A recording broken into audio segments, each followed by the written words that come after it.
कहानियां सिर्फ किस्से या शब्द नहीं होते, वो होते हैं एहसास, कभी कभी इमोशंस और कभी मोटिवेशन।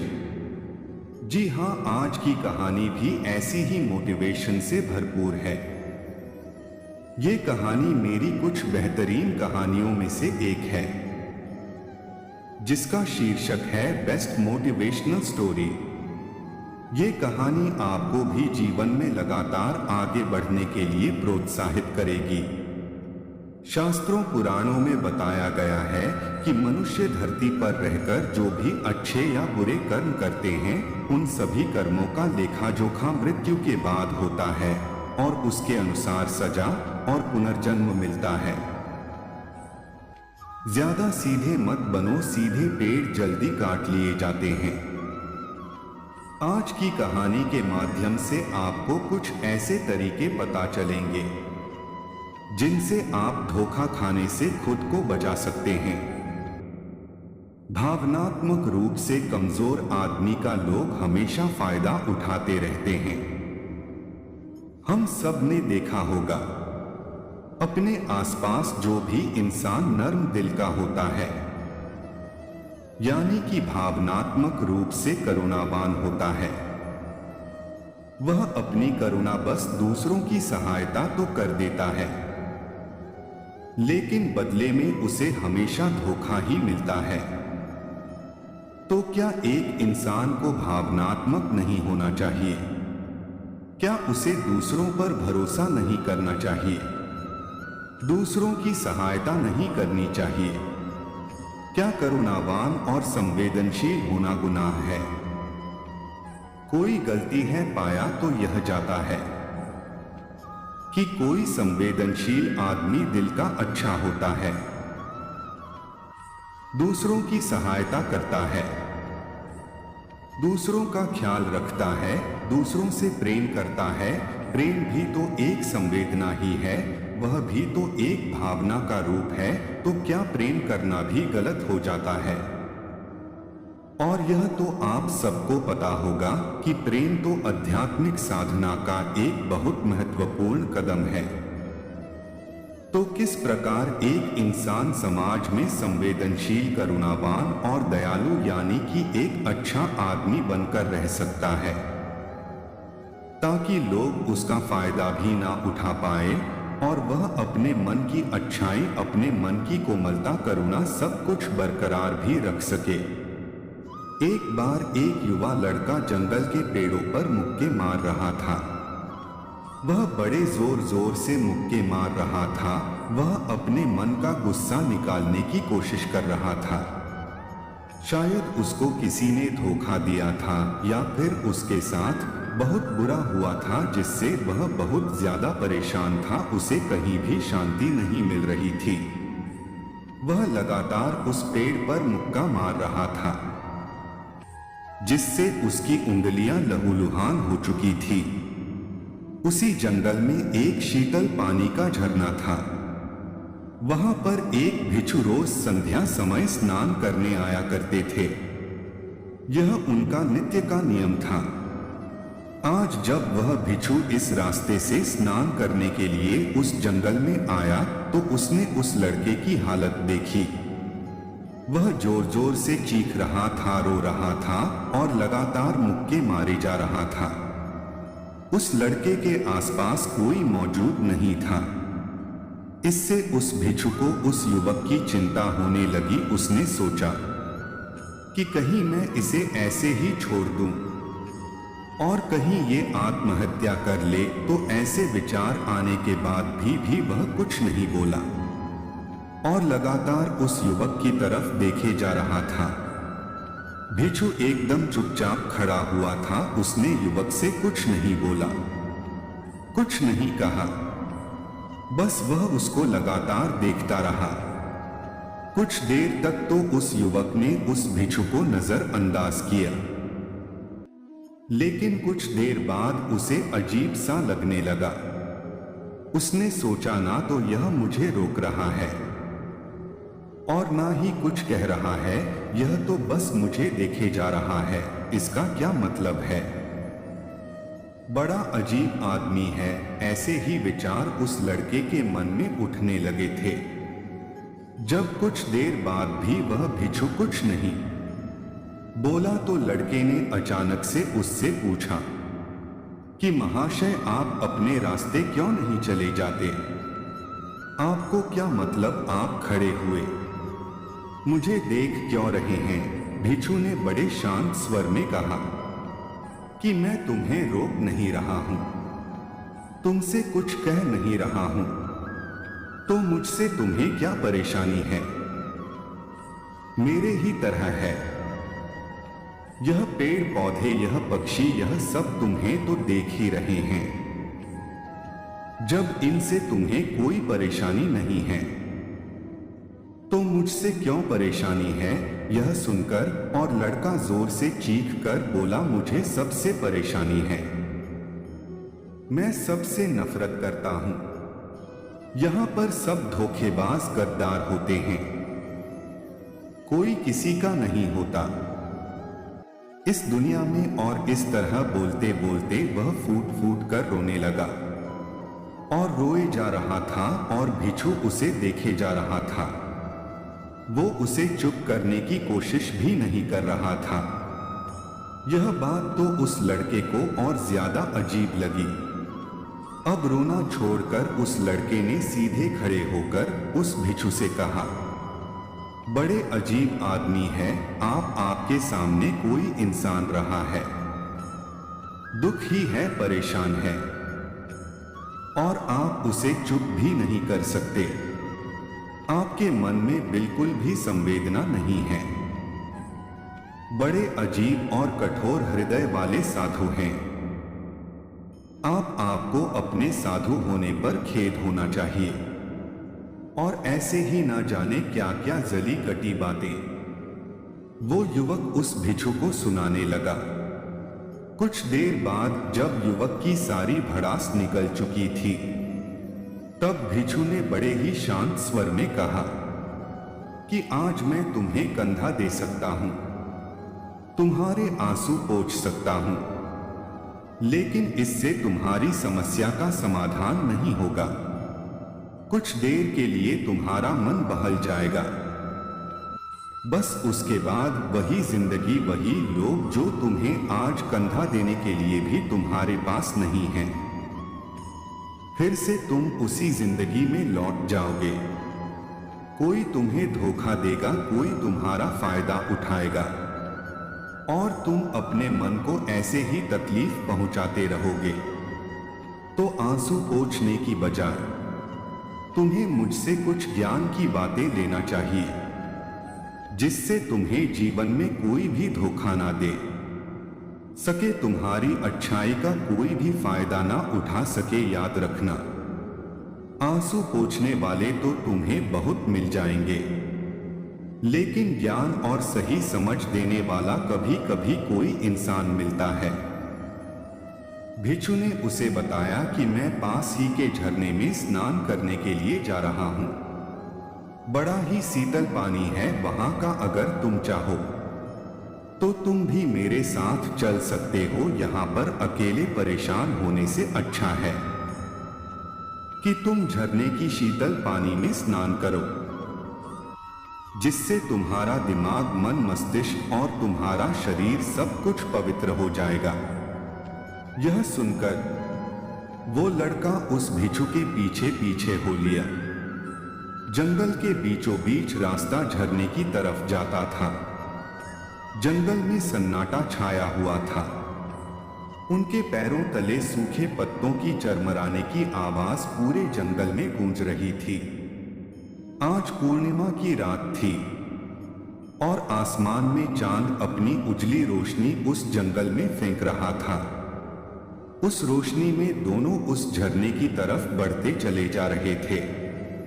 रास्ते में चलते चलते उस युवक ने उस भिक्षु से कहा कि महात्मन, आपकी जिंदगी मस्त है, आपको किसी चीज की कोई परेशानी नहीं है। आपको पता है कि दुनिया में कैसे कैसे लोग बसते हैं, कितने धोखेबाज, कितने मक्कार।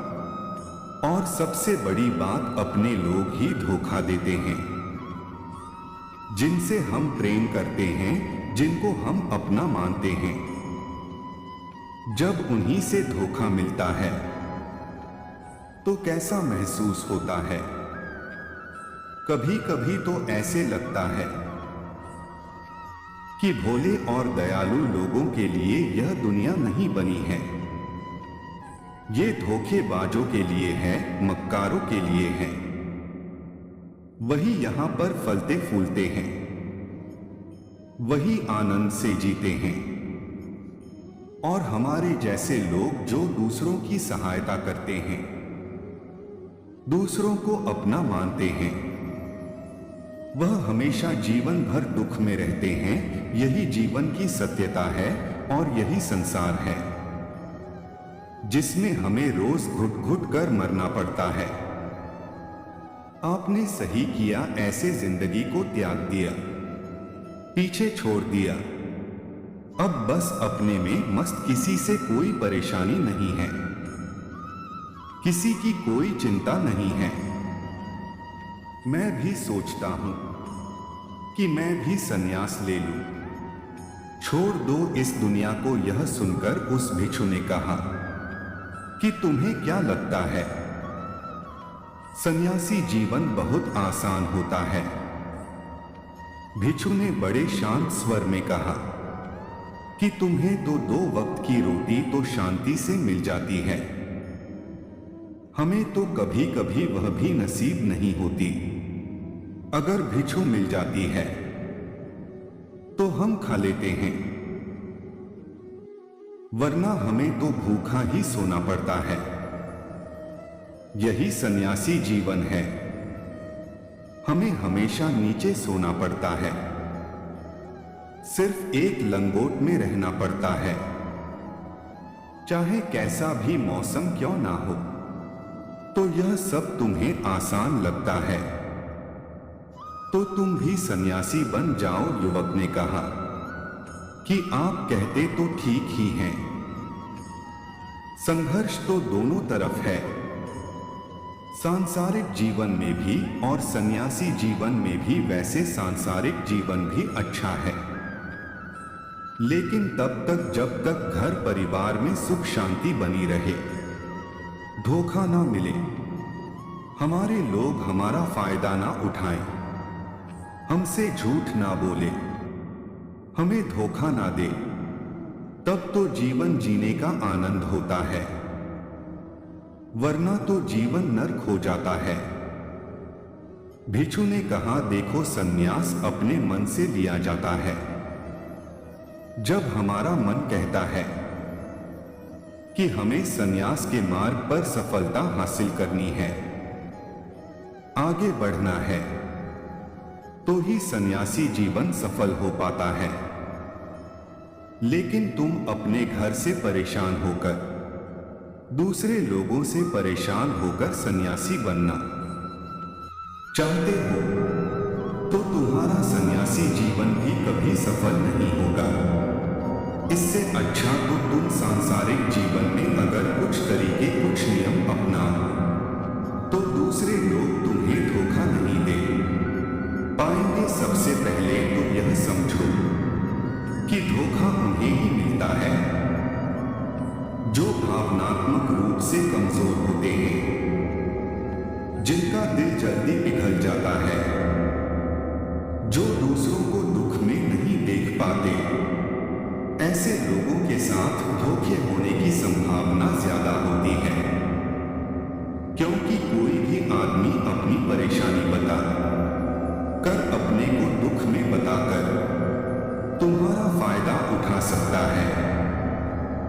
क्या पता वह झूठ बोल रहा हो, वह दुखी होने का अभिनय कर रहा हो, लेकिन आपको तो सच ही लगेगा।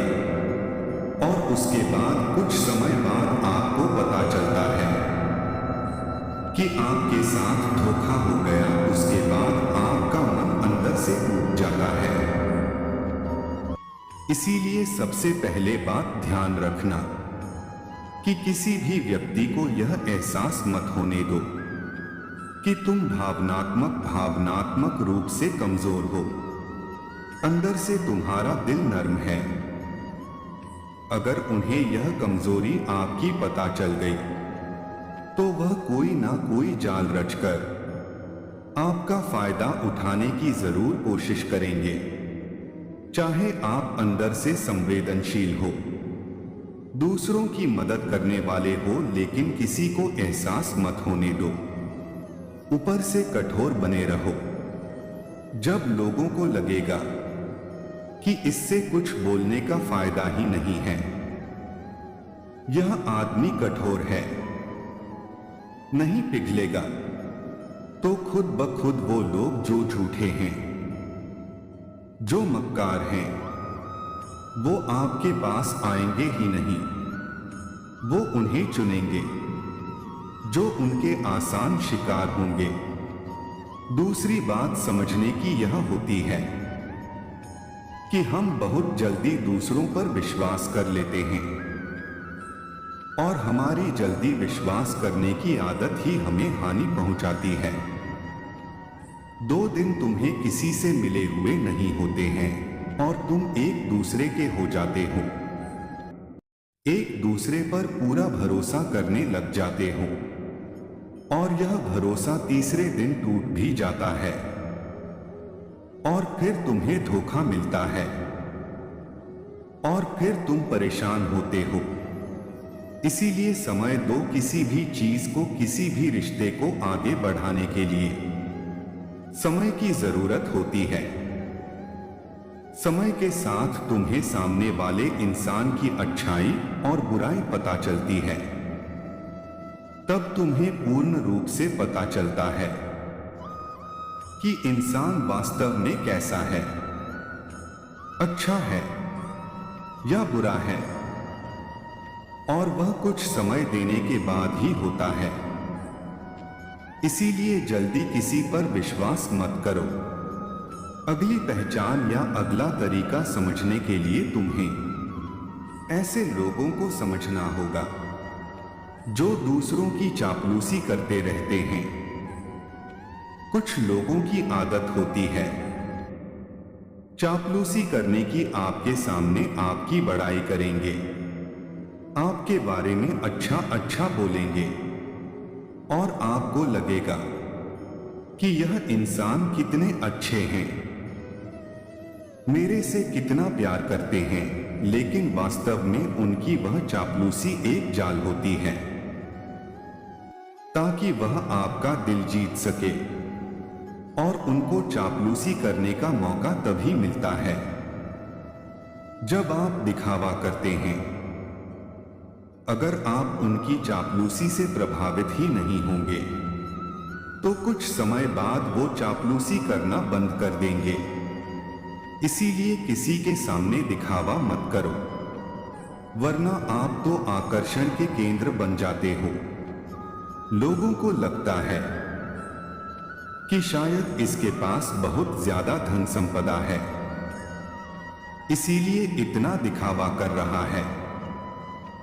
और इसी वजह से जो लोग आपका फायदा उठाना चाहेंगे वो आपके करीब आने की कोशिश करेंगे, आपके चापलूसी करने की कोशिश करेंगे। अगला नियम बताते हुए भिक्षु ने झरने की तरफ इशारा किया। वो झरने के पास पहुंच चुके थे। युवक को भी एहसास हो चुका था क्योंकि वहां पर ठंडी ठंडी हवा चल रही थी। ढलान की तरफ जाते हुए भिक्षु ने कहा कि सांसारिक जीवन में एक बात समझने की यह होती है कि हम जिसकी सहायता कर रहे हैं, चाहे किसी भी रूप में, धन से, शारीरिक रूप से या जिस भी अवस्था में हम किसी की सहायता कर रहे हैं, तो हमें यह ख्याल रखना चाहिए कि सामने वाला वापस कभी भविष्य में हमारी सहायता करने योग्य है कि नहीं है। अगर किसी को पैसा उधार दे रहे हो तो यह समझो कि उसके पास आय का कोई साधन है कि नहीं है। कल भविष्य में वह तुम्हें वापस कर पाएगा कि नहीं कर पाएगा। अगर वह नहीं करेगा तो तुम्हें तकलीफ होगी, तुम्हें दुख होगा। ऐसे तो इंसान करुणावश भिखारियों को भी भीख देता है, लेकिन वह गलत नहीं है, क्योंकि जो भी पैसा अपने सामने वाले को दिया है उससे आपके ऊपर कोई ज्यादा प्रभाव नहीं पड़ेगा।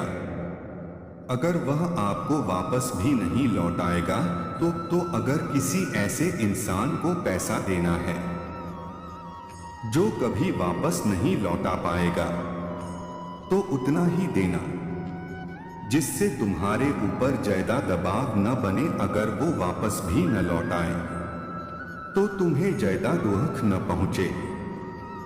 अब तक वो दोनों झरने पर पहुंच चुके थे। दोनों ने अपने कपड़े उतरे और उस झरने के शीतल पानी में कूद पड़े। पानी बाहर ठंडा था। उन दोनों की सारी थकन, सारी उदासी पल भर में ही दूर हो गई। स्नान कर लेने के बाद दोनों एक पेड़ के नीचे उस झरने के सामने बैठकर बातें करने लगे।